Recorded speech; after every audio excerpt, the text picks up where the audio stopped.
విజయవాడలో వెలసిన దుర్గమ్మ, నీ పూజకు పూలు తెచ్చినమమ్మ, మెడలో దండలు వేసినమమ్మ, మెండుగా మమ్ము దీవించరావమ్మా.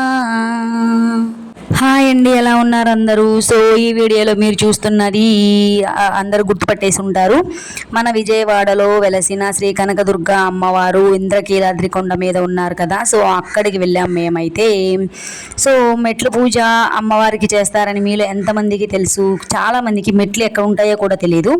మెట్లు అయితే స్టార్టింగ్ ఎంట్రన్స్లో మనం ఎక్కడైతే లగేజ్, సెల్ ఫోన్లు ఇంకా అవి స్టోర్ చేసుకుంటాం కదా, భద్రపరిచే స్థలం అని ఉంటుంది కదా. సో దానికి లెఫ్ట్ సైడ్ ఉంటుంది అనమాట. ఎంతో కొంత ఆ అమ్మ దయ మా మీద ఉండడం వల్లే చాలా సునాయాసంగా చాలా తక్కువ టైంలో మెట్ల పూజ చేసి కొండ మీదకి ఎక్కగలిగాం.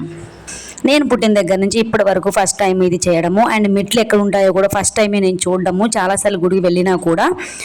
అండ్ మీలో ఎవరైనా అమ్మవారికి మెట్లు పూజ చేసిన వాళ్ళు ఉన్నారా? ఉంటే ఎన్ని మెట్లు కౌంట్ చేశారా? చేస్తే ఎన్ని మెట్లు కామెంట్ సెక్షన్లో తెలియచేయండి. సో మేమైతే ఇలా అన్ని మెట్లు పూజ చేసుకుని పైన కొండపైకి వెళ్ళిపోయామన్నమాట లైన్లోకి. సో ఆ తర్వాత అమ్మవారి దర్శనం అయితే మాకు బాగా జరిగింది.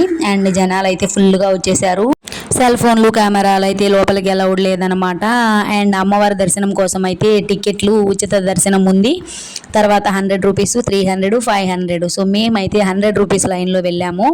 దర్శనం 1 అవర్లో మాకు కంప్లీట్ అయ్యింది. మేము లైన్లోకి వెళ్ళే టైంకే 1 o'clock అయింది. కరెక్ట్గా 2 o'clockకి బయటకు వచ్చేసామన్నమాట. అండ్ మెట్లు పూజ అయితే పిల్లలు మేము అందరం కలిసి చేసాము. అండ్ మొక్కులు కూడా అక్కడ తీర్చుకున్నాం అనమాట. వీడియో నచ్చితే జై కనకదుర్గమ్మ అని కామెంట్ చేసి సబ్స్క్రైబ్ చేసుకోండి. బాయ్.